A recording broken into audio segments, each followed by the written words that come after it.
రాష్ట్రంలో దేవాలయాల భూములు ఆక్రమించుకుంటున్నారు. హిందువులు నమ్మిన గుడికి దేవుడికి తమ తరువాత కూడా ధూపదీప నైవేద్యాల కోసం ఇబ్బంది ఉండకూడదని ఆస్తులో పొలాలను ఇస్తారు. ఇలా రాష్ట్రంలో హిందూ దేవాలయాలకు మొత్తం ఉన్న భూములు 4,10,000 ఎకరాలు. వీటిలో ప్రైవేటు వ్యక్తుల ఆక్రమణలో ఉన్న భూములు 1,13,000 ఎకరాలు. జీఓఎంఎస్ 211 2015 సంవత్సరం ప్రకారంగా హిందూ దేవాలయాల భూములు ప్రభుత్వ భూములు కాదు, వీటికి కస్టోడియన్ కాపలాదారు మాత్రమే. ఇలా హిందూ దేవాలయాల భూముల్ని కాపాడాల్సిన ప్రభుత్వాలు అవి ఆక్రమణలకు గురవుతున్న కఠిన చర్య తీసుకోకపోవడాన్ని నేను తీవ్రంగా ఖండిస్తా ఉన్నాను.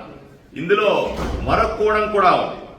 ప్లాస్టిక్ అలవెన్స్ ఇస్తామని చెప్పి, అంటే ఆయా దేవాలయాలకు ఇవ్వాల్సినటువంటి రెంట్ లాంటిది గత ప్రభుత్వాలు వివిధ అవసరాల కోసం దశాబ్దాలుగా తీసుకున్న భూములు 34,000 ఎకరాలు భూమి తీసుకున్నారు. కానీ ఈ అలవెన్స్ ఆయా దేవాలయాలకు చెల్లించడం లేదు. ఇదేం తక్కువ డబ్బులేం కాదు. 2019 నాటికి ప్రభుత్వం 771 దేవాలయాలకు చెల్లించాల్సిన సొమ్ము సుమారుగా 1000 కోట్లు. 2025 నాటికి వడ్డీతో కలిపి 2,400 కోట్లు అవుతుంది.